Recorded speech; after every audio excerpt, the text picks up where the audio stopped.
All right. Welcome back to a brand new video of the Targeted Individual Program, Targeted Individual Experience. Saturday. It is after 2 minutes to 3. Pam was supposed to take the kids to get their teeth cleaned this morning. Called her. The appointment was for 12 o'clock, I think, or 11. Called her a minutes to 12, and she was still home.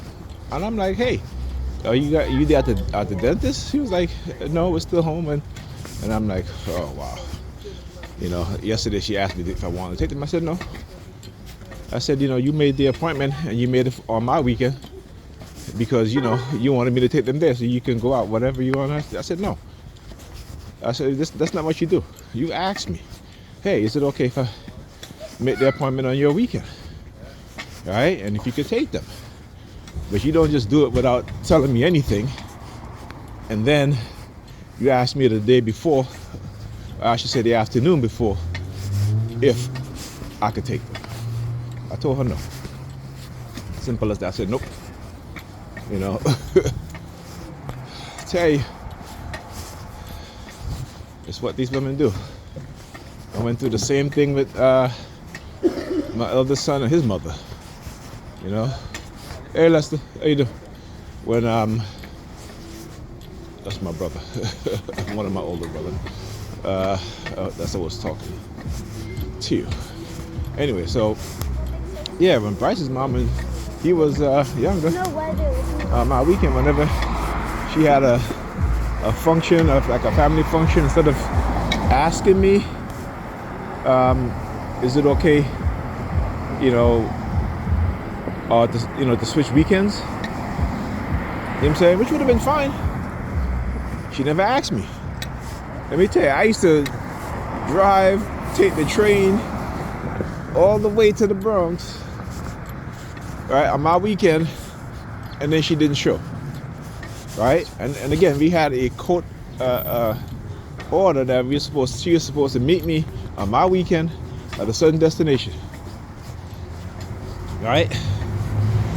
And like I said, whenever she had a function that she wanted to take him to, and it was on my weekend, never said to me, hey, you know, okay, switch the weekend. I would have been fine, not a problem.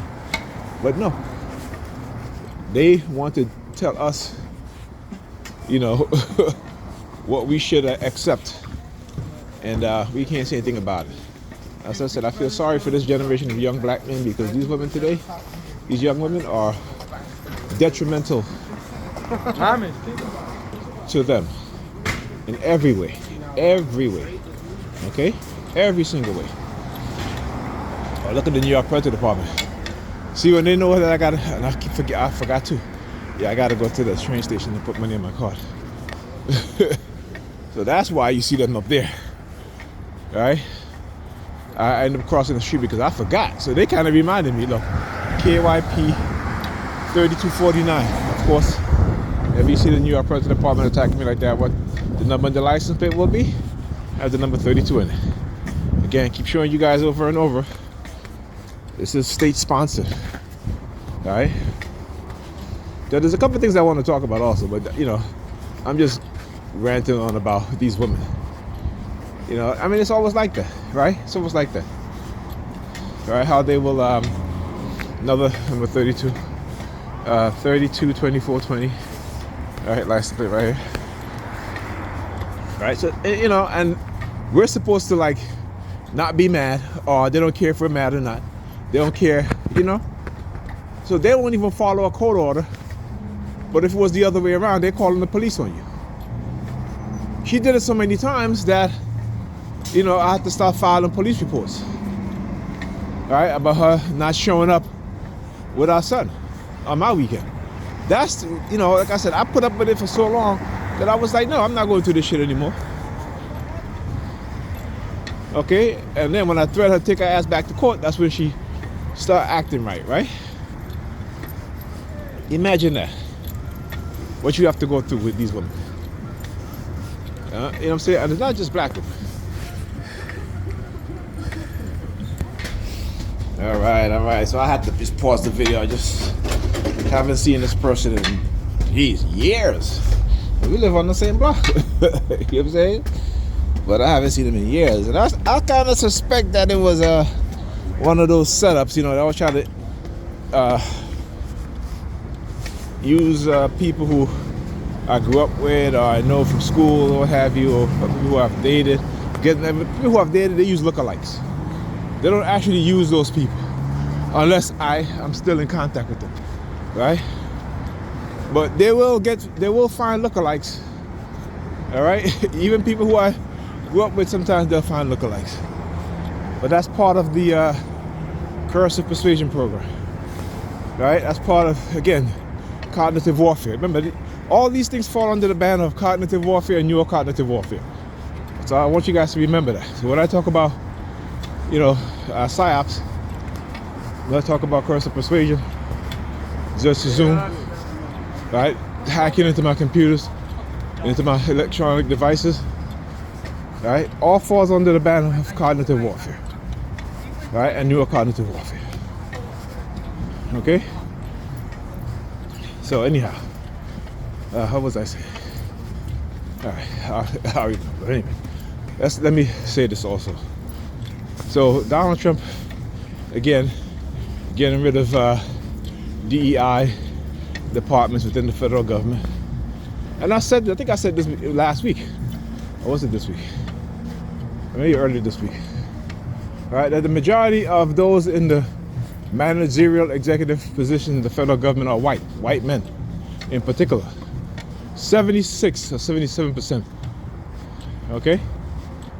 The majority of federal employees are white people, white men and women. Right? So if that's the case, okay, it goes to show you that these people, they want to be in control of not only within the federal government in terms of Congress, Senate, the presidency, the executive branch, the judicial branch, right? But also in those federal agencies, right? So now the Department of Justice cannot investigate civil rights violation against police officers, right? So you're basically giving them free rein.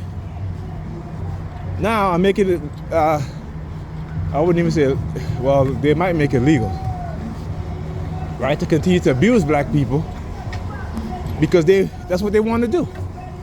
That, I keep saying this is who they are.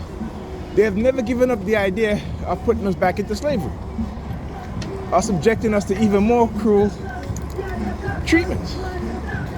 All right, they want to get away with legally using the law to murder us, or using the color of law to murder us, to abuse us, to assault us. I've said this. Like I said, I hope I'm still here laughing at these Negropeans when they get their wake-up call, because it's the beginning. They haven't gotten it yet, right? In their mind, it's like, oh, we live in New York, we got nothing to worry about. Okay. Again, that's cognitive warfare in the minds of Negropeans, right? And black New Yorkers. New York is one of the most racist states in the nation. Okay? New York is one of the most racist states in the nation. And because we live in close proximity to white people, we think that it's not. Because, you know, some of us sleep with white people, right? We think that they're not racist. And that's our inability to see the truth. That's our inability to look at the reality and accept the reality and to act, to do something so that we as a people can do better, can be better, can secure a better future for our kids. Because every generation of black people, of black children I should say, is getting worse. They're getting worse. And I'm not just saying that. Like I said, I never say these things just to say it. I don't disparage my people, but I speak the truth. They may think of it as being disparaging. Well, sometimes I may, when I say, you know, they're dumbass and shit like that. That's because of my anger, right? The fact that they're so conditioned. I know it's not their fault. You know what I'm saying? But sometimes I can say that. You know, and I have a right to say it because it's frustrating. You know, religion has been the bane of our existence, and we fail to realize that. even when we was using religion to try to free ourselves, you know, I'm gonna tell you who got it right.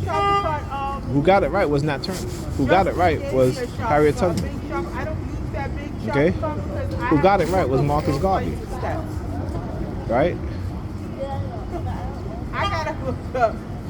Who didn't get it right was W.E.B. Du Bois. Thurgood Marshall. Right? These sudden pastors who wanted to integrate. Martin Luther King partially got it right. When it comes to understanding where religion comes from, where his Christian belief comes from.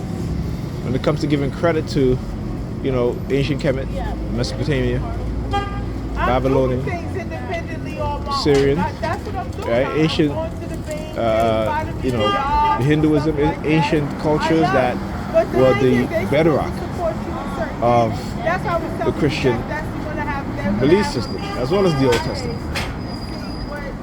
Okay? So yeah, you gotta understand these things. All right, talk to you guys soon.